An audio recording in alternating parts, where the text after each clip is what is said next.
Video like जरूर कर लीजिए और ऐसे वीडियो लगातार फ्री में पाने के लिए चैनल को तुरंत सब्सक्राइब कर लीजिए और बेल आइकन को जरूर टैप कर लीजिए ताकि आगे भी सारे वीडियो आपको मिलते रहे। यूट्यूब में फॉलो करते हैं तो प्लीज ये वाला फ्री टेलीग्राम चैनल जरूर ज्वाइन कर लीजिएगा। सारे नोटिफिकेशन सारे अपडेट यहीं पे आते हैं, ध्यान रखिए। नमस्कार दोस्तों, स्वागत है आप सभी का R by study for civil services पर। मैं अलका पांडे। तो दोस्तों हम लोग देख रहे हैं साइंस की लिस्टिंग, जिसमें हम लोग केमिस्ट्री की जो टॉपिक हैं उसको कवर कर रहे हैं। तो चलिए शुरू करते हैं। सबसे पहले दिया गया है हीरा और ग्रेफाइट में अंतर।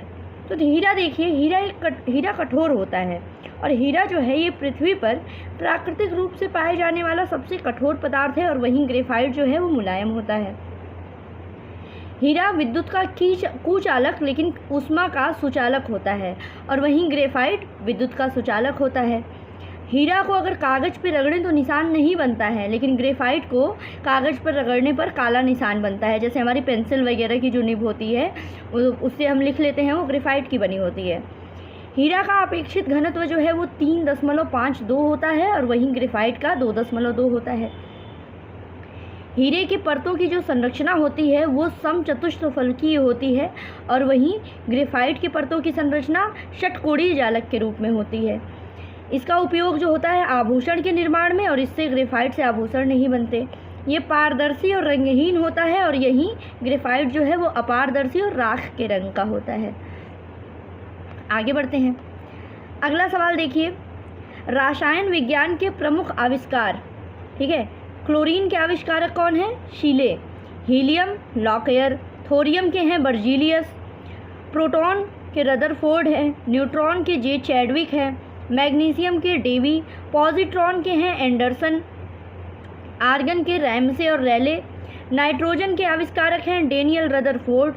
भारी जल के हैं यूरे। सोडियम के डेवी। आइसोटोप्स की खोज किसने की? तो ये हैं फ्रेडरिक सोडी। उत्प्रेरक की खोज की है बर्जीलियस ने। सह संयोजकता की आविष्कारक लेविस। नाभिक के आविष्कारक हैं रदरफोर्ड। यूरेनियम के मार्टिन हेनरिक क्लैफ्रोथ। इलेक्ट्रॉन के आविष्कारक हैं जे थॉमसन। अष्टक नियम जीएन लुइस का है। मेसॉन की खोज की युकावा ने। ऑक्सीजन की खोज की है प्रोस्टले और शीले ने। पीएच पैमाना सोरेनसन। Calcium Davy. पोटेशियम की खोज भी डेवी। तनुता के नियम की खोज की है विल्हेम ओस्टवार्ड ने और हाइड्रोजन की खोज की है कैवेंडिस ने। ये देखिए आपके एग्जाम में बहुत बार पूछा गया है। Neutron, electron, proton, positron, meson, ये सब आपके एग्जाम में पूछा गया है, इसको याद कर लीजिएगा। आगे कुछ सामान्य नाम हैं और उनके IUPAC नेम और रासायनिक सूत्र हैं। तो देखिए, फॉर्मिक अम्ल जो है इसका IUPAC नेम होता है मेथेनोइक अम्ल और इसका रासायनिक सूत्र होता है HCOOH। इसका उपस्थिति और उपयोग है इसका मधुमक्खी और कीटों के डंक में ये पाया जाता है। कार्बोनिक अम्ल की बात करें तो IUPAC नेम होता है इसका कार्बोनिक अम्ल। रासायनिक सूत्र होता है OHCOOH, जो कि रक्त एवं ऊतकों में पाया जाता है। एसिटिक अम्ल का IUPAC नेम होता है एथेनोइक अम्ल। रासायनिक सूत्र है इसका CH3COOH, जो कि सिरके में पाया जाता है एसिटिक अम्ल। प्रोपियोनिक अम्ल जो है इसका रासायनिक सूत्र है प्रोपेनोइक अम्ल। IUPAC नेम और रासायनिक सूत्र है इसका CH3CH2COOH, जो कि खाद्य भंडारण में, दुग्ध उत्पाद और देह की गंध में भी प्रोपियोनिक अम्ल पाया जाता है। ब्यूटेरिक अम्ल की अगर बात करें तो IUPAC नेम है ब्यूटानोइक अम्ल और रासायनिक सूत्र है इसका CH3CH2COOH, जो कि मक्खन में इसकी उपस्थिति है।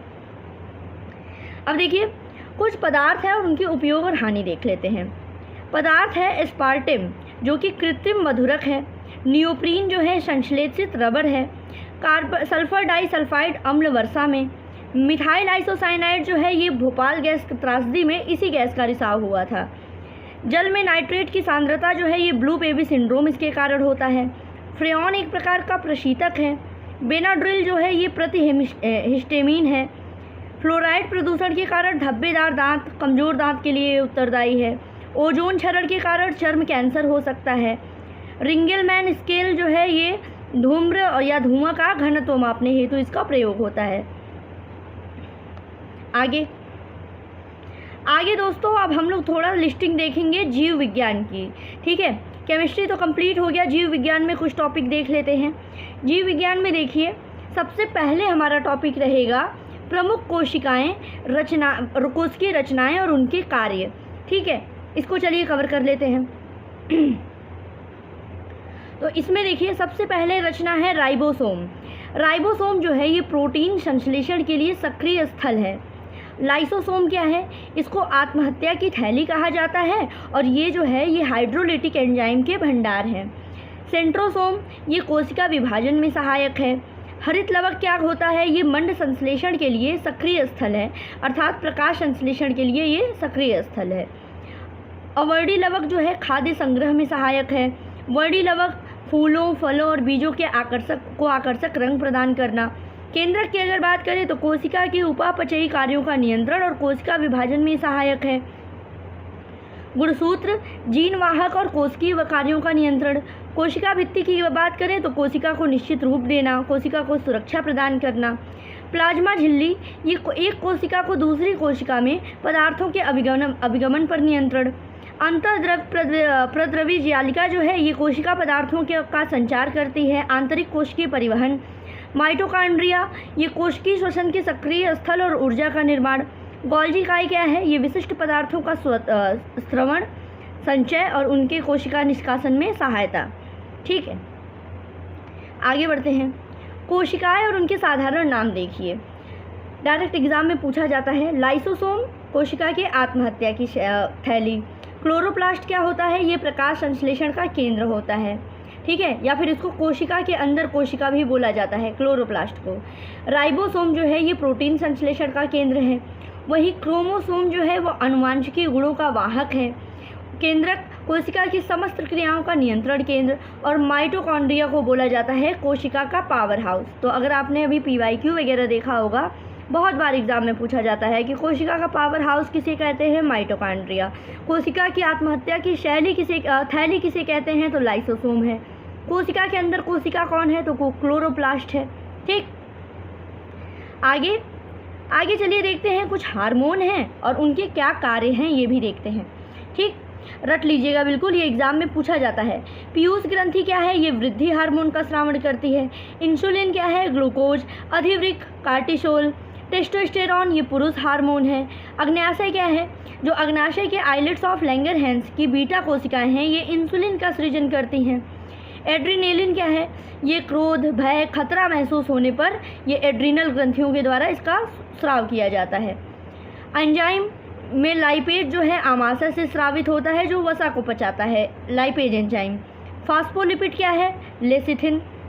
सोडियम क्लोराइड शाकनाशी है। एस्पार्टम जो है सिंथेटिक स्वीटनर है। एस्ट्रोजन की बात करें तो स्त्रियों में पाया जाता है और अंडाशय के द्वारा स्रावित किया जाता है।